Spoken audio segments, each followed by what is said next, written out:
हम गांव चरिंड में खड़े हैं। आज मौसम बहुत खुशगवार है। इस मौसम का एंजॉय करने के लिए हम गांव चरिंड का जो विज़िट करने आए हैं।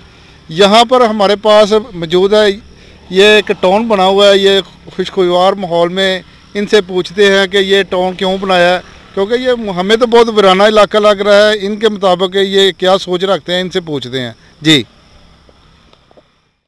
थोड़ी सी जगह पे इन्वेस्टमेंट करके ना छोटा सा समझ लेके बस अपने लिए ही बनाया हुआ है। इधर हम ये जितने भी प्लाट हैं सारे हमारे रिलेटिव्स के ही हैं।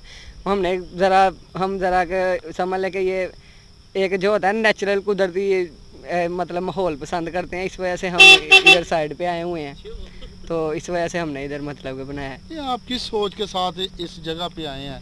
क्योंकि ये जो बहुत वीरान जगह है, यहाँ पे अगर कोई रहायश रखता है तो यहाँ चोर डकैत इस तरह के जो लोग होते हैं। इस तरह का मसला नहीं है चोर डकैती वाला। हाँ, थोड़ी वीरान जगह है, लेकिन देखें ना इधर जो इधर सुकून मिलता है ना बंदे को, वो उन जगह पे ट्रैफिक पोल्यूशन वगैरह इन चीज़ों में वो बंदे को सुकून नहीं मिलता।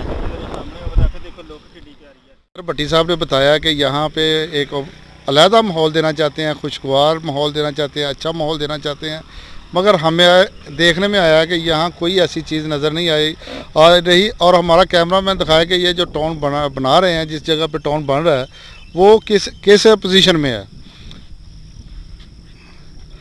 ये आप देख रहे हैं कि ये जो टाउन बना है, अभी तो यहाँ कोई घर वगैरह नज़र नहीं आ रहा, ना कोई सहूलियात नज़र आ रही है, ना बिजली का भी बहुत बड़ा मसला है। ये ऊपर से तारें गुजर रही हैं और दूर दूर तक जो है ना रहायश का, ये पीछे डेरे बने हुए हैं जो खंडरार के तौर पे नज़र आ रहे हैं। उसके अलावा अगर कैमरा मैन ये दूसरी साइड पे दिखाए तो ये सामने बंद बना हुआ है, इसके पीछे जो है वो एक रेत निकाल